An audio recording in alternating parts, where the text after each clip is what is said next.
Hello friends, welcome back to study mania. इस video में हम लोग केजीएस कोचिंग का बिहार पुलिस का प्रैक्टिस सेट नंबर 15 को डिस्कस करने वाले हैं। पिछले वीडियो में हम लोगों ने 14 नंबर टेस्ट तक ऑलरेडी डिस्कस कर लिया है। लिंक डिस्क्रिप्शन में दिया हुआ है प्लेलिस्ट का, जाकर के आप लोग नहीं देखे हैं तो देख सकते हैं। शुरू करते हैं। 15वां सेट का पहला क्वेश्चन है। पहला क्वेश्चन देखते हैं। पहला क्वेश्चन है कि निम्न में से कौन परमाणु का भाग नहीं है। तो इलेक्ट्रॉन जो होता है यह परमाणु का भाग होता है, जिसपे निगेटिव चार्ज होता है। प्रोटॉन जो है यह भी परमाणु का भाग होता है, इस पर पॉजिटिव चार्ज होता है। न्यूट्रॉन जो है यह भी परमाणु का भाग होता है, इस पर न्यूट्रल चार्ज होता है, कोई चार्ज नहीं होता है। उसके बाद फोटोन जो है यह परमाणु का भाग नहीं है। ऑप्शन डी हमारा राइट आंसर हो जाएगा। नेक्स्ट है, अगला क्वेश्चन है 2 नंबर कि एरोसोल का एक उदाहरण क्या है। तो एरोसोल का जो उदाहरण हो जाएगा यह धुआं हो जाएगा। ऑप्शन सी हमारा राइट आंसर हो जाएगा। नेक्स्ट है, अगला क्वेश्चन देखते हैं। अगला है कि कोल गैस किस मिश्रण को कहा जाता है। तो कोल गैस जो होता है यह हाइड्रोजन होता है, उसके बाद मीथेन होता है और कार्बन मोनोऑक्साइड होता है। याद रखेंगे, कोल गैस में तीनों शामिल होते हैं, जिसमें हाइड्रोजन भी होता है, उसके बाद मीथेन भी होता है और कार्बन मोनोऑक्साइड भी होता है, और यह एक ज्वलनशील गैस का मिश्रण होता है। तो ऑप्शन ए हमारा राइट आंसर हो जाएगा, यह कोल गैस का मिश्रण हो जाएगा। नेक्स्ट है, क्वेश्चन नंबर 4 है। चौथा क्वेश्चन है कि स्पंज ठोस होते हुए भी दबाया जा सकता है, इसका कारण क्या है। तो स्पंज जो होता है यह ठोस होते हुए भी दबाया जा सकता है। इसका कारण होता है कि स्पंज में छोटे छोटे छिद्र होते हैं, जिनमें वायु भरी होती है। ऑप्शन सी हमारा राइट आंसर हो जाएगा। यह बहुत ही छोटे छोटे छिद्र होते हैं, जिसमें वायु रहती है, जिसके कारण ठोस होते हुए भी उसे दबाया जा सकता है। नेक्स्ट है, अगला क्वेश्चन है, क्वेश्चन नंबर 5 है कि गर्म भोजन की गंध ठंडे भोजन की तुलना में अधिक दूरी तक क्यों फैलती है। तो गर्म भोजन जो होता है इसके कण में अधिक सक्रिय होते हैं और तेजी से विस्तृत भी होते हैं, यानी फैलते हैं। गर्म भोजन का जो कण होता है, मॉलिक्यूल होता है, यह बहुत ही ज़्यादा सक्रिय होता है और तेजी से फैलता भी है, इसलिए यह अधिक दूरी तक जाता है। तो ऑप्शन डी हमारा राइट आंसर हो जाएगा। नेक्स्ट है, अगला क्वेश्चन है कि मैग्नीशियम रिबन को जलाने से पहले रगड़ने का मुख्य कारण होता है। तो मैग्नीशियम रिबन को जलाने से पहले जो रगड़ने का कारण होता है यह होता है कि मैग्नीशियम ऑक्साइड की परत जो होती है इसको हटाया जा सके। ऑप्शन बी हमारा राइट आंसर हो जाएगा। याद रखेंगे कि मैग्नीशियम रिबन को जलाने से पहले उसको रगड़ा जाता है ताकि मैग्नीशियम ऑक्साइड की परत को हटाया जा सके। नेक्स्ट है, अगला क्वेश्चन है कि पीतल एक मिश्र धातु है, जिसमें मुख्य रूप से कौन कौन से तत्व पाए जाते हैं। तो पहले भी हमको बता चुके हैं कि इसका ट्रिक होता है याद करने का, पिताजी यानी पी से हो जाएगा पीतल, ता से हो जाएगा तांबा यानी कॉपर हो जाएगा, प्लस जी से हो जाएगा जिंक, जेडन हो जाएगा। तो कॉपर और जिंक से मिलकर बनता है पीतल बनता है। तो कॉपर और जिंक ऑप्शन बी में है, ऑप्शन बी हमारा राइट आंसर हो जाएगा। नेक्स्ट है, अगला क्वेश्चन है, क्वेश्चन नंबर 8 है कि अमेरिकी स्वतंत्रता संग्राम में फिलोसॉफिकल सोसाइटी ऑफ अमेरिका की स्थापना किसने की थी। तो अमेरिकी स्वतंत्रता संग्राम में फिलोसॉफिकल सोसाइटी ऑफ अमेरिका की स्थापना की गई थी, और यह की गई थी बेंजामिन फ्रैंकलिन के द्वारा, और उन्होंने 1743 में इसकी स्थापना की थी। ईयर भी याद रखेंगे कि 1743 में बेंजामिन फ्रैंकलिन ने फिलोसॉफिकल सोसाइटी ऑफ अमेरिका की स्थापना की थी। ऑप्शन बी हमारा राइट आंसर हो जाएगा। नेक्स्ट है, अगला क्वेश्चन है कि प्रथम विश्व युद्ध के दौरान रूस ने युद्ध से अपने को अलग क्यों कर लिया था। तो इसका कारण था कि रूस में बोल्शेविक क्रांति के कारण आंतरिक समस्याएं उत्पन्न हो गई थी। ऑप्शन डी हमारा राइट आंसर हो जाएगा। नेक्स्ट है, अगला है कि 1914 में बेल्जियम में जर्मन सेना में प्रवेश के बाद किस देश ने जर्मनी के खिलाफ युद्ध की घोषणा की थी। तो यह किया गया था ब्रिटेन के द्वारा। 1914 में बेल्जियम में जर्मन सेना में प्रवेश के बाद जो है ब्रिटेन ने जर्मनी के खिलाफ युद्ध की घोषणा कर दिया था। अगला है, क्वेश्चन नंबर 14 है कि निम्नलिखित में से कौन सा युग्म जो है गलत सुमेलित है। कौन सा इसमें गलत दिया हुआ है। पहला है खिलाफत आंदोलन। तो खिलाफत आंदोलन जो हुआ था यह ऑटोमन तुर्की की पराजय से उत्पन्न असंतोष था, इसके कारण हुआ था। ऑप्शन ए सही दिया हुआ है। लखनऊ समझौता 1916 में किया गया था, इसमें हिंदू मुस्लिम एकता का आधारशिला रखा गया था, यह भी सही दिया हुआ है। नेक्स्ट है, साबरमती आश्रम के बारे में कि गांधी जी द्वारा स्थापित है, यह सही है। दक्षिण अफ्रीका से लौटने से पहले, यह गलत दिया हुआ है, क्योंकि साबरमती आश्रम का जो स्थापना किया गया था 1917 में किया गया था, लेकिन गांधी जी 1915 में ही दक्षिण अफ्रीका से भारत आ गए थे और ये आए थे 9 जनवरी को। 9 जनवरी 1915 को गांधी जी भारत वापस लौटे थे। इसी दिन प्रवासी भारतीय दिवस मनाया जाता है और 1915 में लौटे और 1917 में उन्होंने साबरमती आश्रम का स्थापना किया था। तो यहाँ पे स्टेटमेंट जो है गलत दिया हुआ है, ऑप्शन सी हमारा राइट आंसर रहेगा। अगला है रॉलेट एक्ट दिया हुआ है कि न्यायाधीश सिडनी रॉलेट की अध्यक्षता में वाली समिति की अनुशंसा पर रॉलेट एक्ट आई थी, यह सही है, ऑप्शन सी हमारा राइट आंसर हो जाएगा। नेक्स्ट है क्वेश्चन नंबर 12 है कि 1815 में वियना सम्मेलन का मुख्य उद्देश्य क्या था। तो 1815 में वियना सम्मेलन का मुख्य उद्देश्य था कि यूरोप में शक्ति संतुलन की स्थापना करना, ऑप्शन बी हमारा राइट आंसर हो जाएगा। नेक्स्ट है क्वेश्चन नंबर 13 है कि निम्नलिखित में से कौन सी यूरोपीय कंपनी भारत में सबसे पहले आई थी। तो भारत में सबसे पहले जो आई थी यह पुर्तगाली व्यापारी थे, ये सबसे पहले आए थे और सबसे लास्ट में गए थे, ये 1961 तक रहे थे भारत में, 1961 में गए हैं। अगर पूछा जाए कौन सी कंपनी सबसे पहले आए और सबसे बाद में गई, तब भी यह पुर्तगाली हो जाएगा, ऑप्शन डी हमारा राइट आंसर हो जाएगा। नेक्स्ट है क्वेश्चन नंबर 14 दिया हुआ है कि मेगास्थनीज द्वारा लिखित पुस्तक का नाम क्या है जिसमें प्राचीन पाटलिपुत्र के प्रशासन और जीवन का वर्णन मिलता है। तो मेगास्थनीज के द्वारा लिखा गया था पुस्तक जिसका नाम था इंडिका, ऑप्शन ए हमारा राइट आंसर हो जाएगा। नेक्स्ट है अगला क्वेश्चन है कि 19वीं सदी तक चीन में मुद्रण का प्रमुख केंद्र कौन सा शहर बन गया था। तो यह हो जाएगा संघाई। यहाँ पे आंसर भी दे दिया हुआ है कि संघाई जो था 19वीं सदी तक चीन में मुद्रण का प्रमुख केंद्र बन गया था, ऑप्शन सी हमारा राइट आंसर हो जाएगा। नेक्स्ट है अगला क्वेश्चन है कि प्याज की झिल्ली की कोशिकाएं देखने के लिए स्लाइड पर किस द्रव्य का प्रयोग रंजन यानी स्टेन के रूप में किया जाता है। तो यह होता है सेफ्रामाइन। सेफ्रामाइन का जो प्रयोग है यह प्याज की झिल्ली की कोशिका को देखने के लिए स्लाइड पर किया जाता है, ऑप्शन बी हमारा राइट आंसर हो जाएगा। नेक्स्ट है अगला क्वेश्चन है कि केवल जीवित कोशिकाएं में ही परासन की प्रक्रिया क्यों संभव होती है। तो क्योंकि उनमें जीव द्रव का सक्रिय होता है जो जल का अवशोषण करते हैं, इसीलिए जो है केवल जीवित कोशिकाओं में ही परासन की प्रक्रिया संभव हो पाती है, ऑप्शन सी हमारा राइट आंसर हो जाएगा। अगला क्वेश्चन देखते हैं क्वेश्चन नंबर 18 है कि डीएनए से जुड़ी निम्न में से कौन सा कथन जो है सही दिया हुआ है। तो इसमें डीएनए जो होता है इसमें अनुवांशिक लक्षणों की जानकारी होती है, यह बिल्कुल सही दिया हुआ है। और साथ ही साथ याद रखेंगे कि डीएनए का फुल फॉर्म होता है डीऑक्सी राइबोन्यूक्लिक एसिड। नेक्स्ट है पौधों में सहारा प्रदान करने वाले ऊतक प्रायः किस प्रकार की कोशिकाओं से बने होते हैं। तो यह बने होते हैं मृत कोशिका से। याद रखेंगे कि पौधों में सहारा प्रदान करने वाले जो ऊतक होते हैं यह मुख्य रूप से मृत कोशिका से बने होते हैं, ऑप्शन बी हमारा राइट आंसर हो जाएगा। नेक्स्ट है अगला क्वेश्चन है कि श्वास नाली की आंतरिक सतह पर पाए जाने वाले एपिथेलियम ऊतक में कौन सी विशेष संरचना पाई जाती है जो गति कर सकती है। तो यह होता है पक्षाभ यानी सीलिया होता है, सीलिया के कारण यह गति कर सकता है, ऑप्शन ए हमारा राइट आंसर हो जाएगा। याद रखेंगे कि श्वास नाली की आंतरिक सतह जो होती है उसमें पाए जाने वाले एपिथेलियम ऊतक जो होते हैं उसमें पक्षाभ यानी सीलिया संरचना पाई जाती है जो गति कर सकती है। नेक्स्ट है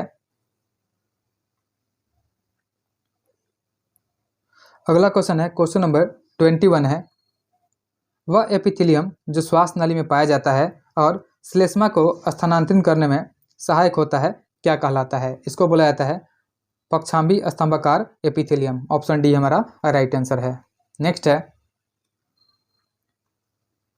वनस्पति विज्ञान के अनुसार गाजर किस पौधीय भाग का उदाहरण है। तो गाजर जो होता है यह होता है जड़ का उदाहरण। याद रखेंगे कि गाजर जो है एक जड़ का उदाहरण है, ऑप्शन ए हमारा राइट आंसर हो जाएगा। नेक्स्ट है पौधों में फ्लोएम का मुख्य कार्य क्या होता है। तो पौधों में फ्लोएम का कार्य होता है आहार यानी भोजन का संवहन करना या वहन करना, पौधों के विभिन्न भागों तक भोजन को पहुंचाना, ऑप्शन ए हमारा राइट आंसर हो जाएगा। लेकिन अगर पूछा जाए कि जाइलम का क्या काम होता है तो पौधों में जाइलम का काम होता है कि जल को यानी पानी को पौधे के अन्य भागों तक पहुंचाना। नेक्स्ट है अगला क्वेश्चन है कि लोक वालेसा किस वर्ष पोलैंड के पहले निर्वाचित राष्ट्रपति बने थे। तो यह बने थे 1990 में। याद रखेंगे कि लेक वालेसा 1990 में पोलैंड के पहले निर्वाचित राष्ट्रपति बने थे। नेक्स्ट है निम्न में से किस देश में सबसे पहले सार्वभौम वयस्क मताधिकार लागू हुआ था? तो यह लागू हुआ था सबसे पहले न्यूजीलैंड में। याद रखेंगे कि न्यूजीलैंड में सबसे पहले सार्वभौम वयस्क मताधिकार को लागू किया गया था। ऑप्शन ए हमारा राइट आंसर है। नेक्स्ट है क्वेश्चन नंबर 26 दिया हुआ है कि संविधान का मुख्य उद्देश्य क्या है? तो संविधान का मुख्य उद्देश्य होता है नागरिकों और सरकार के बीच संबंध तय करना। ऑप्शन सी राइट आंसर हो जाएगा। नेक्स्ट है अगला क्वेश्चन है कि भारत के संविधान की उद्देशिका में निम्नलिखित में से कौन से प्रकार के न्याय का उल्लेख किया गया है? तो उसमें उल्लेख किया गया है सामाजिक, आर्थिक और राजनीतिक न्याय। याद रखेंगे कि भारत के संविधान के उद्देशिका में सामाजिक, आर्थिक और राजनीतिक न्याय का उल्लेख किया गया है। ऑप्शन बी हमारा राइट आंसर हो जाएगा। नेक्स्ट है अगला क्वेश्चन है क्वेश्चन नंबर 28 है कि भारत में संघीय व्यवस्था होते हुए भी किस प्रकार की नागरिकता लागू है? तो भारत में संघीय व्यवस्था होते हुए भी एकल नागरिकता लागू है। याद रखेंगे भारत में एकल नागरिकता है। ऑप्शन सी हमारा राइट आंसर है। नेक्स्ट है क्वेश्चन नंबर 29 है कि संयुक्त राष्ट्र महासभा में प्रत्येक सदस्य देश को कितने वोट देने का अधिकार प्राप्त है? तो संयुक्त राष्ट्र महासभा में प्रत्येक देश को सिर्फ एक वोट देने का अधिकार है। ऑप्शन सी हमारा राइट आंसर हो जाएगा। नेक्स्ट है अगला क्वेश्चन है कि 1968 के मैक्सिको सिटी ओलंपिक में स्मिथ और कार्लोस ने किसके खिलाफ विरोध किया था? तो यह विरोध जो किया गया था यह किया गया था नस्लीय भेदभाव के खिलाफ किया गया था। ऑप्शन बी हमारा राइट आंसर है। याद रखेंगे कि 1968 में मैक्सिको सिटी ओलंपिक में स्मिथ और कार्लोस ने नस्लीय भेदभाव के खिलाफ विरोध किया था। ऑप्शन बी हमारा राइट आंसर हो जाएगा। नेक्स्ट है अगला क्वेश्चन है कि भारत के संविधान के अनुसार देश का कौन सा धर्म राजकीय धर्म के रूप में स्वीकार किया गया है? तो राजकीय धर्म कोई भी नहीं होगा। ऑप्शन डी हमारा राइट आंसर हो जाएगा। याद रखेंगे कि देश का राजकीय धर्म कोई नहीं है। ऑप्शन डी हमारा राइट आंसर हो जाएगा। नेक्स्ट है अगला क्वेश्चन है कि नगर परिषद में पार्षदों का कार्यकाल कितने वर्षों का होता है? तो नगर परिषद में पार्षदों का कार्यकाल जो होता है यह 5 वर्षों का होता है। ऑप्शन सी हमारा राइट आंसर है। नेक्स्ट है पास्कल किस भौतिक राशि की इकाई है? तो पास्कल जो होता है यह दाब का इकाई होता है। ऑप्शन बी हमारा राइट आंसर हो जाएगा। अगला क्वेश्चन है एक हॉर्स पावर में कितने वाट होते हैं? तो एक हॉर्स पावर में 746 वाट होते हैं। ऑप्शन सी राइट हो जाएगा। नेक्स्ट है क्वेश्चन नंबर 35 है अब कि विद्युत परिपथ क्या होता है? पूछा गया है कि विद्युत परिपथ क्या होता है? तो विद्युत परिपथ जो होता है एक बंद और सतत मार्ग जिसमें विद्युत धारा प्रवाहित होती है। ऑप्शन डी हमारा राइट आंसर हो जाएगा। नेक्स्ट है पेंडुलम घड़ी किस मौसम में तेज चल सकती है? तो पेंडुलम घड़ी जो है यह शीतकाल ठंडी के मौसम में तेज चलती है। ऑप्शन जो हो जाएगा ए हमारा राइट आंसर हो जाएगा। नेक्स्ट है अगला क्वेश्चन है कि अवतल दर्पण पर मुख्य अक्ष के समानांतर आपतित किरणें परिवर्तन के बाद कहाँ प्रतिच्छेद करती है? तो यह जो जाती है मुख्य फोकस पर जाती है। ऑप्शन डी हमारा राइट आंसर हो जाएगा। याद रखेंगे कि अवतल दर्पण पर जो होता है मुख्य अक्ष के समानांतर आपतित किरण जो है मुख्य फोकस पर जाती है। अगर आप लोग फिगर से देखिएगा तो ये हो जाएगा ये हो जाएगा अवतल दर्पण हो जाएगा क्योंकि धंसा हुआ है। और इसमें जो है मुख्य अक्ष के समानांतर इसके जो पैरेलल में जाएगी किरण कोई जाएगी तो यह जा करके फोकस की तरफ से मुड़ जाएगी। ऑप्शन डी हमारा राइट आंसर हो जाएगा। नेक्स्ट है 38 नंबर क्वेश्चन है निम्न में किस धातु का प्रयोग विद्युत बल्बों के तंतु यानी फिलामेंट के निर्माण में किया जाता है? तो यह किया जाता है टंगस्टन का। याद रखेंगे कि टंगस्टन का जो प्रयोग है यह विद्युत बल्बों के फिलामेंट के रूप में किया जाता है। और जो टंगस्टन होता है इसका जो गलनांक होता है टंगस्टन का गलनांक 3500 डिग्री सेल्सियस होता है। याद रखेंगे कि टंगस्टन का गलनांक 3500 डिग्री सेल्सियस होता है। नेक्स्ट है अगला क्वेश्चन है कि जब तांबे के तार में प्रवाहित विद्युत धारा के परिमाण में वृद्धि की जाती है तो दिक्सूची सुई के विक्षेप पर क्या प्रभाव पड़ता है? तो वह जो होता है विक्षेप बढ़ जाता है। ऑप्शन बी हमारा राइट आंसर है। नेक्स्ट है अगला क्वेश्चन है कि बड़ा लाचर दर्रा कहाँ स्थित है? तो बड़ा लाचर दर्रा जो है यह हिमाचल प्रदेश में स्थित है। ऑप्शन सी हमारा राइट आंसर हो जाएगा। साथ ही साथ याद रखेंगे जो शिपकिला दर्रा है यह भी हिमाचल प्रदेश में है, सिक्किम में नाथुला है और जलेपला है। इन सभी बातों को याद रखिएगा। उत्तराखंड में जो है नीति दर्रा है, माना दर्रा है, यह सभी उत्तराखंड में है। नेक्स्ट है क्वेश्चन नंबर 41 है 22 मार्च 1912 को ब्रिटिश भारत में किन दो डिवीजनों को मिला करके नया प्रांत बनाया गया था? तो यह बनाया गया था बिहार और उड़ीसा को। याद रखेंगे कि 22 मार्च 1912 को बिहार और उड़ीसा को डिवीजन को मिला करके नया प्रांत बनाया गया था। ऑप्शन बी हमारा राइट आंसर हो जाएगा। नेक्स्ट है क्वेश्चन नंबर 42 है, एशिया के बाहर विश्व की सबसे ऊंची पर्वत श्रृंखला कौन सी है? तो एशिया के बाहर विश्व की सबसे ऊंची पर्वत श्रृंखला जो हो जाएगी ये हो जाएगी एंडीज पर्वत श्रृंखला। ऑप्शन ए हमारा राइट आंसर है। नेक्स्ट है हिरोशिमा दिवस कब मनाया जाता है? तो हिरोशिमा दिवस जो मनाया जाता है यह 6 अगस्त को मनाया जाता है। याद रखेंगे हिरोशिमा दिवस 6 अगस्त को मनाया जाता है। नेक्स्ट है 10 डिग्री चैनल किन दो द्वीप समूह को अलग करता है? तो 10 डिग्री चैनल जो है यह अलग करता है अंडमान और निकोबार को। ऑप्शन बी हमारा राइट आंसर हो जाएगा। नेक्स्ट है क्वेश्चन नंबर 45 है, निम्न में से कौन सा देश जो है सार्क का सदस्य नहीं है? तो सार्क का सदस्य पूछा गया है कौन सा नहीं है? तो सार्क का सदस्य इसमें से हो जाएगा चीन जो हो जाएगा, या सार्क का सदस्य नहीं होगा। साथ ही याद रखेंगे कि सार्क का फुल फॉर्म हो जाता है, यह होता है south Asian association for regional corporation. साथ ही याद रखेंगे कि सार्क का जो स्थापना किया गया था 1985 में ढाका में सार्क का स्थापना किया गया था ढाका में। और साथ ही साथ इसका हेडक्वार्टर याद रखेंगे कि सार्क का जो हेडक्वार्टर है यह काठमांडू में है। याद रखेंगे कि काठमांडू में सार्क का हेडक्वार्टर स्थित है। और साथ ही याद रखेंगे कि सार्क में जो है टोटल 8 देश सदस्य के रूप में शामिल है और 8वां देश जो है यह है अफगानिस्तान। और साथ ही याद रखेंगे कि 8वां देश जो अफगानिस्तान है यह 2007 में सार्क में शामिल भी हुआ था। नेक्स्ट है क्वेश्चन नंबर 46 है, ग्रीनलैंड किस देश का स्वायत्त द्वीप क्षेत्र है? तो ग्रीनलैंड जो है यह राजनीतिक रूप से डेनमार्क का है। ऑप्शन बी हमारा राइट आंसर हो जाएगा। नेक्स्ट है क्वेश्चन नंबर 47 है कि सन 2020-21 में बिहार के किस जिले की प्रति व्यक्ति आय सबसे कम थी? तो यह हो जाएगा सबसे कम प्रति व्यक्ति आय वाला जिला हो जाएगा शिवहर। और बिहार का सबसे कम पॉपुलेशन वाला भी जिला है। साथ ही याद रखेंगे कि सबसे अधिक प्रति व्यक्ति आय वाला जिला जो हो जाएगा बिहार में यह पटना हो जाएगा। नेक्स्ट है अगला क्वेश्चन है कि अर्थशास्त्र में पूंजी से क्या अभिप्रेत है? तो अर्थशास्त्र में पूंजी का मतलब हो जाता है मनुष्य द्वारा उत्पादित वह धन जो पुनः उत्पादन में प्रयोग होता है। ऑप्शन डी हमारा राइट आंसर हो जाएगा। नेक्स्ट है अगला क्वेश्चन है कि प्रगतिशील कर से क्या अभिप्रेत है? अभिप्राय मतलब क्या होता है? प्रगतिशील जो होता है, प्रगतिशील टैक्स जो होता है इसका मतलब होता है आय बढ़ने पर जो कर की दर में वृद्धि हो जाती है। जैसे जैसे आय बढ़ता है तो टैक्स स्लैब भी बढ़ते जाता है। ऑप्शन ए हमारा राइट आंसर हो जाएगा। नेक्स्ट है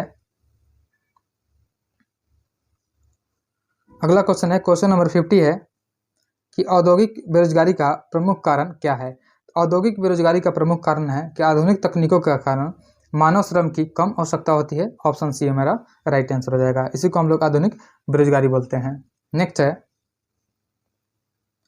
सन 1991 में भारत को आर्थिक संकट की स्थिति में अपना कितना सोना बैंक ऑफ इंग्लैंड में बंधक रखना पड़ा था? तो याद रखेंगे कि 1991 में भारत में आर्थिक संकट आया था। उस समय भारत ने अपना 49 क्विंटल सोना को बैंक ऑफ इंग्लैंड में बंधक रखा था। ऑप्शन सी हमारा राइट आंसर हो जाएगा। नेक्स्ट है अगला क्वेश्चन है कि उपभोक्ता अधिकारों की जानकारी देने के लिए किस आयोग का गठन किया गया? तो उपभोक्ता अधिकारों की जानकारी देने के लिए उपभोक्ता संरक्षण आयोग का गठन किया गया था और इसका गठन किया गया था 1986 में। याद रखेंगे कि उपभोक्ता संरक्षण आयोग का गठन 1986 में किया गया था। नेक्स्ट है अगला क्वेश्चन है कि 55वें भारतीय अंतर्राष्ट्रीय फिल्म महोत्सव 2024 की क्रिएटिव माइंड्स ऑफ टुमारो प्रतियोगिता में बिहार से किसे चयनित किया गया है? इंपॉर्टेंट क्वेश्चन है, बिहार का क्वेश्चन है। तो इसमें संध्या भारती, अमित राज और निशांत तीनों को चयनित किया गया है। तो इसमें ऑप्शन देख लेते हैं। ऑप्शन हमारा डी राइट आंसर हो जाएगा, तीनों शामिल हैं। नेक्स्ट है अगला क्वेश्चन है कि हाल ही में बिहार कृषि यांत्रिकरण मेला एग्रो बिहार 2024 का आयोजन कहाँ किया गया था? तो बिहार कृषि यांत्रिकरण मेला जो है एग्रो बिहार 2024 का जो आयोजन किया गया था यह किया गया था पटना में। ऑप्शन ए हमारा राइट आंसर है। नेक्स्ट है अगला क्वेश्चन है कि हाल ही में बिहार विद्युत विनियामक आयोग द्वारा आयोजित forum of regulators of eastern states यानी फॉर्म्स की बैठक कहाँ हुई थी? तो फॉर्म्स की जो बैठक हुई थी यह अभी पटना में की गई थी। नेक्स्ट है क्वेश्चन नंबर 56 है कि Bakhtiyarpur STP sewage treatment plant के गुणवत्ता मानकों के लिए सिल्वर श्रेणी का स्कॉच अवार्ड किसे प्रदान किया गया है? तो यह दिया गया है बिहार शहरी विकास प्राधिकरण यानी बुडको को दिया गया है। ऑप्शन ए हमारा राइट आंसर हो जाएगा। नेक्स्ट है अगला क्वेश्चन है कि थाईलैंड में आयोजित विश्व पैरा ओलंपिक यूथ गेम्स में एथलेटिक्स के शॉर्ट पुट गोला फेंक जो होता है इवेंट में बिहार के किस खिलाड़ी ने स्वर्ण पदक जीता है? तो इसमें इंपॉर्टेंट है स्वर्ण पदक जीता है, तो इसका नाम आप लोग याद रखिएगा, यह है गोल्डी कुमारी। ऑप्शन डी हमारा राइट आंसर हो जाएगा। साथ ही पूछा जाए कि यह किस जिले से बिलोंग करती हैं? तो गोल्डी कुमारी जो है यह नालंदा जिले की हैं। याद रखेंगे गोल्डी कुमारी नालंदा जिले की हैं। तो याद रखेंगे कि थाईलैंड में आयोजित विश्व para Olympic youth games athletics में शॉर्ट पुट गोला फेंक में गोल्डी कुमारी को जो नालंदा जिले के हैं इनको स्वर्ण पदक जीता है। नेक्स्ट है अगला क्वेश्चन है कि 6 दिसंबर 2024 को गांधी मैदान में पटना पुस्तक मेले का उद्घाटन किसने किया था? तो गांधी मैदान में पटना पुस्तक मेले का उद्घाटन किया गया था मुख्यमंत्री नीतीश कुमार के द्वारा। ऑप्शन सी हमारा राइट आंसर हो जाएगा। नेक्स्ट है अगला क्वेश्चन है कि हाल ही में चर्चा में रहे कुम्हरार स्थित 80 स्तंभों वाले सभा भवन का निर्माण किस काल में हुआ था? तो चर्चा में रहे कुम्हरार स्थित 80 स्तंभों वाले सभा भवन का जो निर्माण हुआ था यह किया गया था मौर्य काल में। ऑप्शन बी हमारा राइट आंसर है। नेक्स्ट है अगला क्वेश्चन है कि हाल ही में पटना समाहरणालय भवन का उद्घाटन किसने किया है? तो हाल ही में पटना समाहरणालय भवन का उद्घाटन किया गया है नीतीश कुमार के द्वारा। ऑप्शन बी हमारा राइट आंसर हो जाएगा। नेक्स्ट है अगला क्वेश्चन है कि भारत की स्थल सीमा रेखा और तटीय सीमा रेखा की लंबाई की तुलना में कौन सा कथन जो है सही दिया हुआ है? तो भारत की जो स्थल सीमा की लंबाई है यह है लगभग 15,000 किलोमीटर है, और जो तटीय सीमा जो है यह 7516 किलोमीटर है। लगभग जो है इसका दुगुना है। तो इसमें पूछा गया है स्टेटमेंट देखना है कि स्थल सीमा रेखा जो है तटीय रेखा सीमा से लगभग दोगुनी है। ऑप्शन डी हमारा राइट आंसर हो जाएगा। नेक्स्ट है अगला क्वेश्चन है कि निम्न में से कौन सी एक बड़ी टेक्टोनिक प्लेट नहीं है?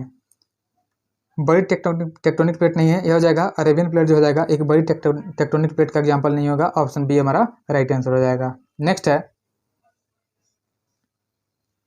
अगला क्वेश्चन है गंडक नदी की बिहार में कुल लंबाई कितनी है? तो गंडक नदी की बिहार में जो लंबाई है यह 260 किलोमीटर है। याद रखेंगे गंडक नदी की बिहार में कुल लंबाई 260 किलोमीटर है। ऑप्शन सी हमारा राइट आंसर हो जाएगा। अगला है क्वेश्चन नंबर 64 है कि गंगा के मैदान में वह क्षेत्र जहां बाढ़ का जल प्रतिवर्ष पहुंचकर नई मिट्टी जमा करता है क्या कहलाता है? इसको बोलते हैं खादर बोलते हैं। याद रखेंगे कि गंगा के मैदान में वह क्षेत्र जहां बाढ़ का जल प्रतिवर्ष पहुंचकर नई मिट्टी का जमाव करता है वह खादर कहा जाता है। नेक्स्ट है अगला क्वेश्चन है कि प्रायद्वीपीय नदियां सामान्यतः किस स्रोत से जल प्राप्त करती है? जितनी भी प्रायद्वीपीय नदियां है यह हिमनद के पिघलने से जल प्राप्त करती है। ऑप्शन सी हमारा राइट आंसर हो जाएगा। नेक्स्ट है अगला क्वेश्चन है कि बिहार में उच्च गुणवत्ता वाला चूना पत्थर मुख्य रूप से किस जिले में पाया जाता है? तो बिहार में जो उच्च गुणवत्ता वाला चूना पत्थर हो जाता है यह मुख्य रूप से रोहतास में पाया जाता है। ऑप्शन बी हमारा राइट आंसर हो जाएगा। नेक्स्ट है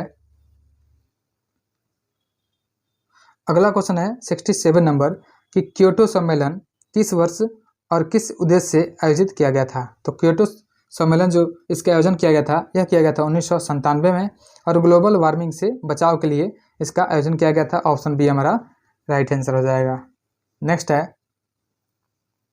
अगला क्वेश्चन है कि एशियाई चीता और डोडो पक्षी किस प्रकार की जातियों के उदाहरण हैं? तो एशियाई चीता और डोडो पक्षी जो है यह लुप्त जातीय है। ऑप्शन डी राइट आंसर हो जाएगा।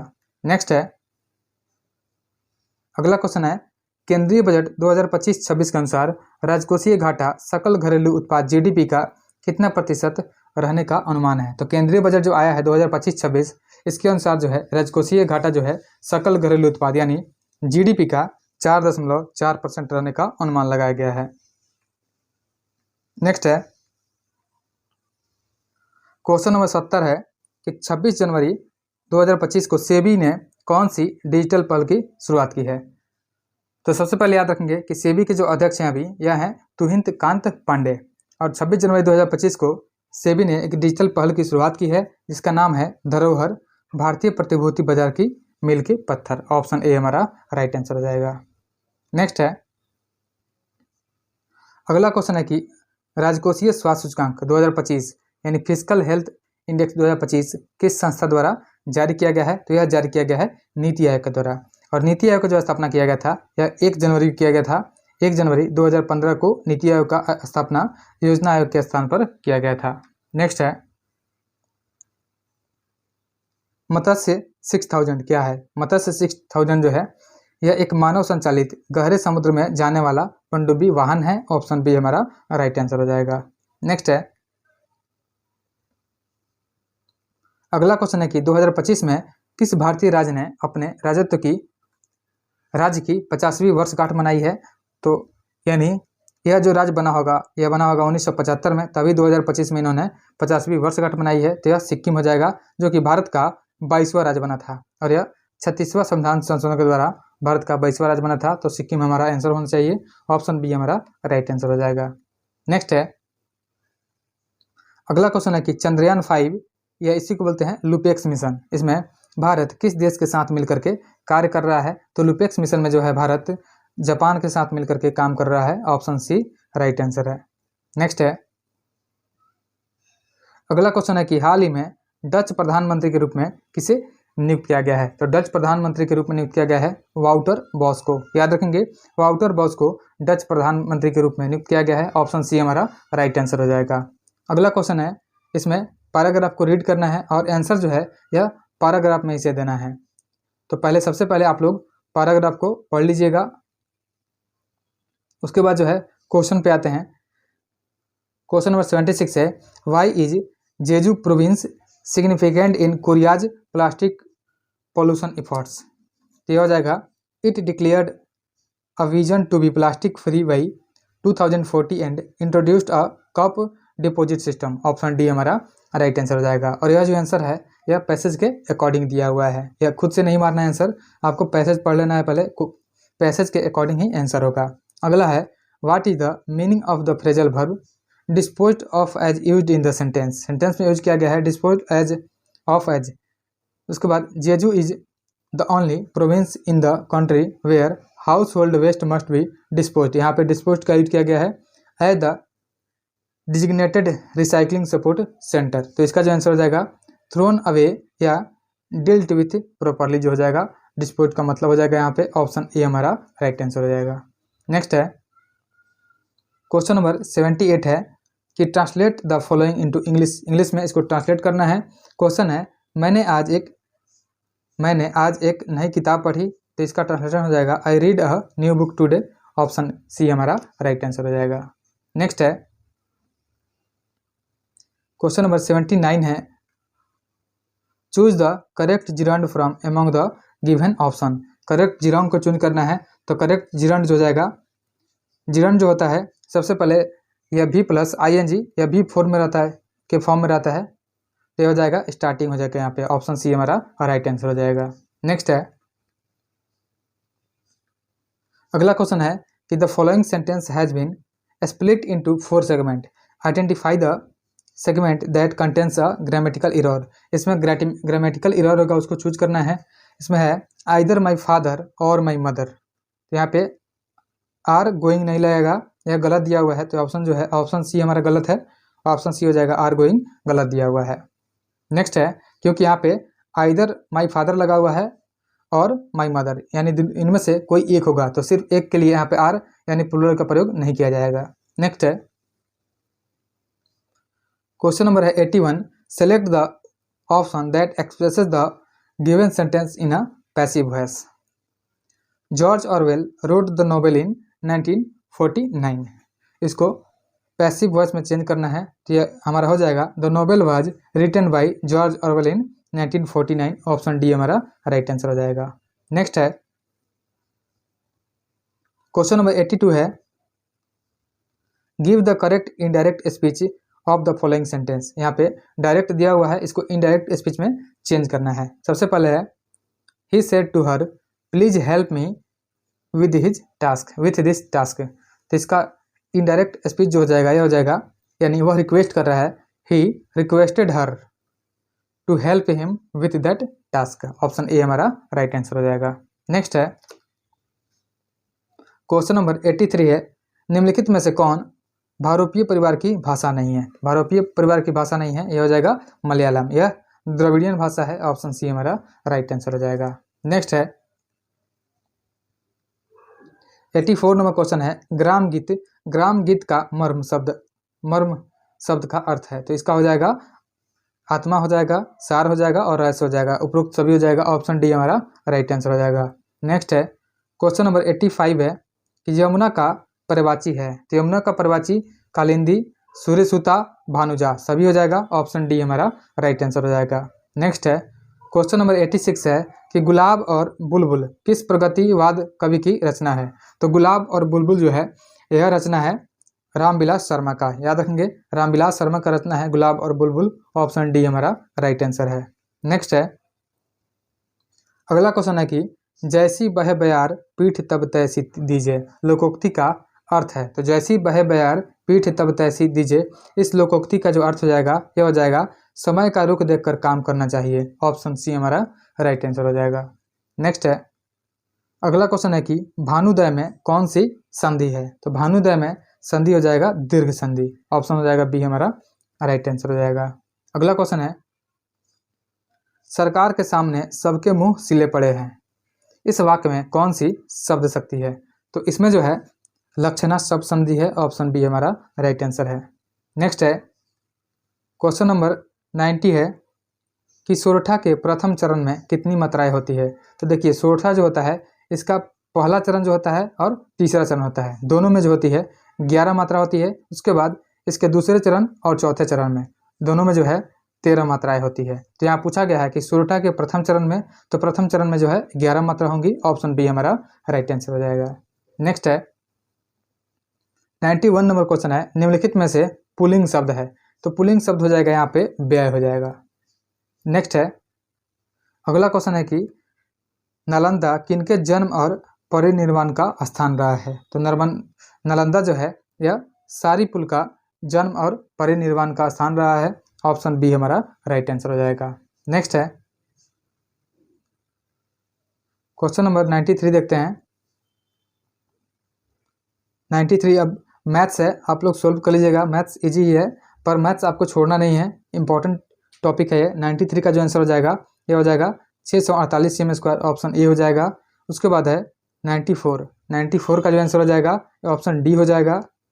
उसके बाद 95 है, यहाँ पे वैल्यू पुट करना है। 95 का जो हो जाएगा ऑप्शन ए हो जाएगा।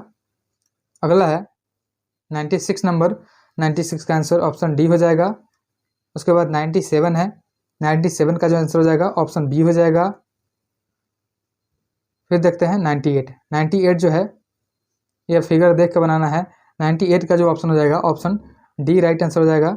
उसके बाद 99 है, 99 का आंसर यह भी डी हो जाएगा। ऑप्शन डी 11 हो जाएगा। उसके बाद लास्ट क्वेश्चन है 100 नंबर, इसका जो आंसर हो जाएगा ये ऑप्शन ए हो जाएगा 30 cm।